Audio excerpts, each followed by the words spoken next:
泰坦钻头人此前的种种离奇举动以及失踪原因揭秘，前夫只为女钻头安危，首席钻头人登场，他一直都在泰坦钻头的身体内部，从14集一路到37集全部历程展现。那么他们在这段时间内究竟经历了什么 ？Hey guys，PSM here， 欢迎收看我的频道。时钟一周更新了，但这次不是38集，而是跟之前未来时钟特辑一样，这是一集关于泰坦钻头的特殊剧集。像我们描述的，从14集泰坦钻头被迫脱离身体后，直到37集从1号基地重归联盟的大致经过，其中发生的事情太多了，我很难在片头用简短的语言概述。这让我们随着剧集一点一点回忆事情经过，我将尽可能盘点解析理论其中的细节。看前谨记，视频内容难保有失为过度解读猜测，请理性看待问题，并积极参与讨论。在正式开始之前，希望大家可以给我一个小小的赞。14集时间线，泰坦钻头因被厕所科学家窃取泰坦时钟的武器命中，从而导致身体被暂停无法行动。如果持续下去，那必将迎来毁灭，那么就不得不进行放弃。随后向我们展示了分头行动，放弃了泰坦钻头 1.0 的身体，头部脱离化身逃生舱扬长而去。在事后的问答中提到了泰坦钻头的重要部位是头部，或者说弱点也位于头部。之所以如此，是因为它的头部里面有一个驾驶舱，而它的钻头的本体也在里面，所以说只要本体还在，躯壳是可以舍弃的。经过一段时间的飞行，逃生舱来到了一个地方，落在了首席时钟面前。这个地方也在钻头人巡逻，应该是钻头人基地了。在之前的秘密情节，我们也知道他的钻头的新身体是在钻头基地地下打造的。此时逃生舱落地后，从里面出现了一个人，是首席钻头人。这是个全新的单位，他基本一直都在泰坦钻头的内部，且是在镜头前首次亮相，所以姑且算是个全新吧。它的整体装束与首席时钟大差不差，虽说款式不一样，但基本样式是一样的。此时首席钻头的出现也带上了一个疑问，因为我们之前知道的钻头人是没有首领的，所以基本听从首席时钟的指挥。那么这里带有这个疑问，也相当于解惑了。这应该只是名义上的没有首领，实际上还是有的。因为首席钻头需要与泰坦钻头待在一起，所以没办法在战斗时兼备总揽大局。想必他首席时钟是非常好的朋友，不然也不会将族人尽数交给外族，这点值得敬佩。首席钻头一出来就开始与首席时钟对话，他告诉首席时钟他猜的是对的，厕所的确摘取了泰坦时钟的武器，这才导致他不得不舍弃掉泰坦钻头的身体。首席钻头同时还感谢了他们的一切，这应该就是某种时钟设备，也就是这个逃生舱下方这个看起来是时钟的装置，效果应该与暂停空间里不受影响的手表类似，以此才没有同时被暂停得以逃脱。现在舍去了这个身体，他的钻头名存实亡，所以他们需要尽快打造一副新的身体，这也就成为了钻头人在后面6集主要做的事情。这里还提到了泰坦钻头的名字叫史蒂夫，同时他好像是灵魂体的状态，我想8成是这个罐子里面装的东西，这个在后面也能看到。我们届时再说。在这打造泰坦钻头新身体的时间里，正面对抗厕所也就落到了音响人和监控人身上，这就是为什么在泰坦时钟和泰坦钻头相继离线后，其他时钟人和钻头人在正面战场就跟消失了一样。虽说是在预料之中，但至少大坑填了一个。接着时间线来到20集前夕，也就是19集双泰坦遭遇敢死队轰炸之后，此时首席钻头手里拿着个罐子，里面装着个能量球似的东西，这应该就是先前逃生舱里的罐子，8成也是泰坦钻头的本体，只是一个灵魂体而不是核心。首先是大小对不上，其次是目前的有限信息中，相较其他泰坦而言，泰坦钻头的本源是一个灵魂体，再加上内部还有首席钻头，所以说看似泰坦钻头是一个单位，其实是2个。而之所以是需要2个单位来操纵这副躯体，我来一手大胆的猜测，或许这个灵魂体目前并不完善，灵智还不算健全，可能很容易因为某种因素乱整导致出错，所以需要有人监督。而首席钻头就是负责从旁慢慢培养这个灵魂体，以此来让其后续能够实现类似其他泰坦一样的自我操纵，以及面对临时处理事件的能力。这个灵魂体应该很年轻，相较而言，系列中的钻头人这个阵营也很年轻，或许他们一开始并没有泰坦，而这个泰坦计划也才落实不久，但这仅为猜测。从他与钻头科学家的对话中可以得知，这个灵魂体还有真实形态，不知道会不会与14集的新兴步伐有关，因为这看起来很违和。关于形态这点，以前的采访问答中好像提到过，不过没有确切言明是什么样子，只是明确的让我们注意它的钻头的后面看着很像某种龙类或是机械哥斯拉的样子，且近期也在频繁对其致敬还原，不知道是不是参考的其中，但在没有展示前肯定无从得知了。而这个真实形态将会是他们的王牌，这次再次摆上台面来讲，或许将会在不久后的基地战中使用，可以小期待一手。首席钻头抱着这罐子进入了驾驶舱，而后塔头上的钻头人开始操作，依然是使用了磁铁来将这个球放置在泰坦钻头的身体后背里，位置不再是是头里，而是后面一点的位置。如果再遭遇不测，可能不是从头部飞走了，而是从背包飞起跑路。但这不是现在去考虑的。随着头部安装完成，首席钻头也就位了。他现在很想去钻几个厕所来试试强度。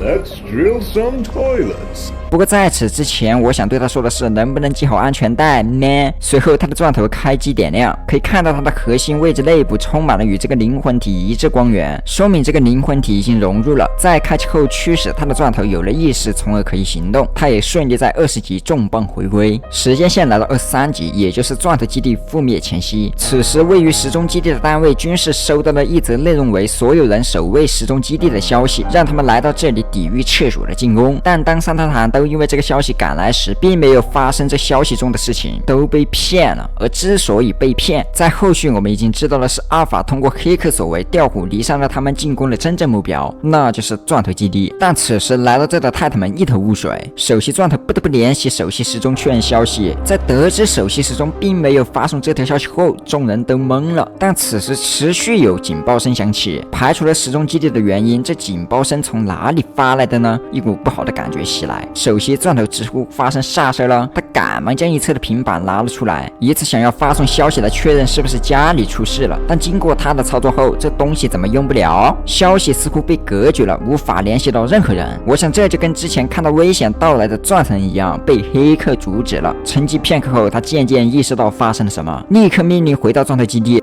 Get back to the base now. 在得知这一指令后，泰坦钻头人钻地走人。时间线再次切换，来到24级。他的钻头目睹了钻头基地覆灭的惨状，久久无法平息心中的怒火。而阿尔法通过黑客手段一直在旁敲侧击，试图动摇他的钻头的心理防线。首席钻头也在劝说史蒂夫，也就是他的钻头，不要被阿尔法的言语迷惑扰乱思想。但史蒂夫并没有理他，就一动不动地站在那儿。在他的钻头为逝去的战友们致敬片刻后，他的监控也紧跟其后来到了这里。看到这一幕，他显然也是震惊的。就剩个孤独的他的钻头站在前方，他似乎想要上去安慰，但他的钻头一直在被阿尔法洗脑，纵使首席钻头极力阻止也无济于事啊！首席钻头甚至以命令式的强烈语气叫他不要做傻事儿。Please don't do something stupid, Steve. No. 但有逆反心理的他的钻头听到这句话后，立马将矛头转向了他的监控杀器。而后就发生了后面我们看到的这些。随后时间线来到25集，也就是泰坦电视首次出场的剧集。泰坦钻头被泰坦电视的虚空弹控制了，他甚至想要立刻转变为真实形态来对抗，但首席钻头不允许泰坦钻头这样做，因为这些是他们的盟友，杀气归杀气，不能玩真的。可能这个真实形态控制权掌控在首席钻头手上，因为他不允许，所以没有完成转换。但泰坦钻头就算不使用，也要与泰坦电视帮手啊。从首席钻头说他不会给泰坦钻头制定策略可以得知，泰坦钻头的操纵权依然是泰坦钻头自己的，也就是史蒂夫，而首席钻头只是从中制定策略来应付不同的情况发生，那么就表示了这一系列离奇举动下是泰坦钻头自主而为，而非首席钻头。先前我猜测史蒂夫还是个不完善的灵魂体，现在来看可能更大了，或许这就是他像个愣头青一样鲁莽的原因，所以需要首席钻头与他在一起，毕竟他还是个孩子。在无法避免将要战斗时，首席钻头对话他的电视撑起下手轻点，他只是很生气。而后就是他俩的战斗戏份。在他的电视与他的钻头对播结束后，厕所携带女钻头来了，首席钻头告诉了他的电视，让他继续去执行他的神秘任务，而他的钻头会没事的，让他静静，他会收拾这些厕所。所以这就是为什么他的电视上一幕还在与他的钻头交战，下一幕却突然说到秘密任务，就整得突然像机器人似的得到了指令一般离开而不了了之。而这仅是因为他得到了首席钻头的消息的原因。坑再填了一个，首席钻头再次劝说他的钻头看看这些厕所是他们造成的基地覆灭，但这些人挟持女钻头为人质，且在其后方装有炸药，所以他的钻头无法动手，他不得不因此妥协去摧毁时钟基地。虽然女钻头明确表示的不要为了他这样做，但钻头人对于族人十分的看重，再加上如今钻头人活下来的很少了，就更加珍惜所剩下的每个人，所以他不得不这样做。时间线再次推移到26集之后27集之前的秘密情节。此时泰坦电视来了，首席时钟让布谷鸟时钟去接待，自己则是接到了首席钻头的消息。他们面见第一时间不是诉说什么事情，而是时钟人脱帽致敬。他们肯定得知了钻头基地覆灭的消息，以此来表示对逝去的钻头人致敬，这点很细节。而后首席钻头才开始说话，他表示现在这些不重要了，现在要防止的是更多人落难。他向首席时钟传递了消息，因为赤手挟持了女钻头，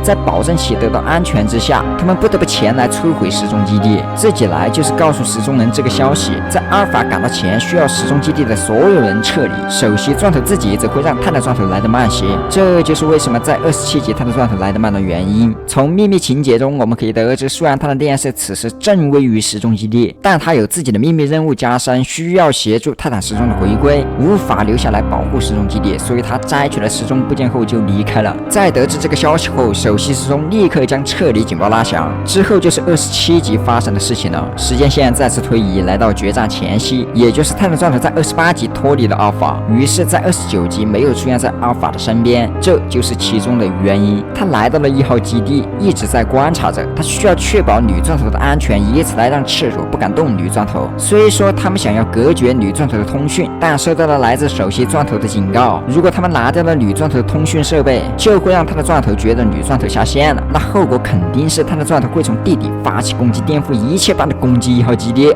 I'm warning you. If you destroy your walkie-talkie, the Titan German will consider that she's dead. And then they will drill your entire base from the underground.